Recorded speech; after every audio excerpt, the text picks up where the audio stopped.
नांदेड शहरातील गणेशनगर भागात आज सकाळी 7 ते 7:30च्या दरम्यान दोघांनी एका तरुणावर चाकूने हल्ला केला। या हल्ल्यात अमोल भुजबळ नावाच्या युवकाचा जागीच मृत्यू झाला। घटनास्थळी पोलीस अधिकारी दाखल झाला असून अज्ञात हल्लेखोरांचा शोध सुरू आहे। यवतमाळ शहर पोलिसांनी सराईत चोरट्याला बेड्या ठोकलाय। त्याने यवतमाळ शहरात अनेक चोऱ्या घरफोड्या करून पळ काढला होता। त्याच्याकडून सोने चांदीचे दागिने आणि रोकड असा सुमारे 1.25 लाखांचा मुद्देमाल जप्त करण्यात आला। जालन्यात धारधार तलवार आणि खंजीर बाळगणाऱ्या दोघांना अटक केली आहे। मिळालेल्या माहितीवरून सदर बाजार पोलिसांनी ही कारवाई केली। या कारवाईत एक धारधार तलवार आणि एक खंजीर जप्त करण्यात आला।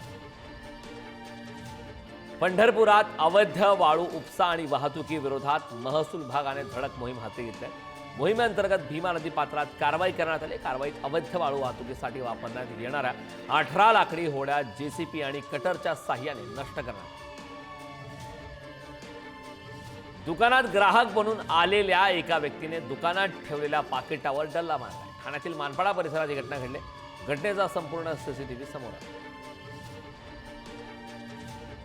धुळ्यात गुंगीकारक औषधांची विक्री करणाऱ्या 2 महाविद्यालयीन तरुणांना अटक केली। या कारवाईत 1,45,000 रुपयांचा मुद्देमाल जप्त करण्यात आला।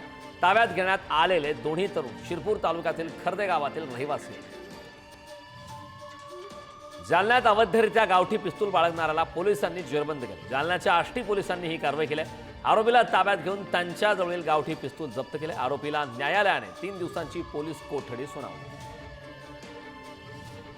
नांदेडच्या एटीएस पथकाने गोळीबार प्रकरणी जगदीश आणि शुभसिंग या दोघा आरोपींना पंजाबमधून अटक केली आहे। 2 आठवड्याआधी या आरोपींनी केलेल्या गोळीबारात एकाचा मृत्यू तर एक जण जखमी झाला।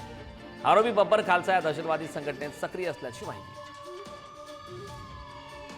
पंढरपुरात पोलिसांनी 32 किलो गांजा जप्त केलाय। पोलिसांनी पेट्रोलिंग दरम्यान अंधारात एक कार संशयास्पद दिसली।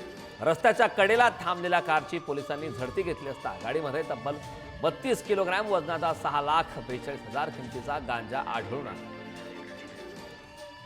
जालन्यात जमिनीचा पेर काढून देण्यासाठी लाच घेणारे दोघे लाचलुचपत प्रतिबंधक विभागाच्या जाळ्यात अडकलेत। लाचलुचपत प्रतिबंध विभागाच्या पथकाने दोघांना लाच घेताना रंगेहात पकडले। खरेदी केलेल्या जमिनीचा फेर घेण्यासाठी तक्रारदार यांनी अर्ज केला।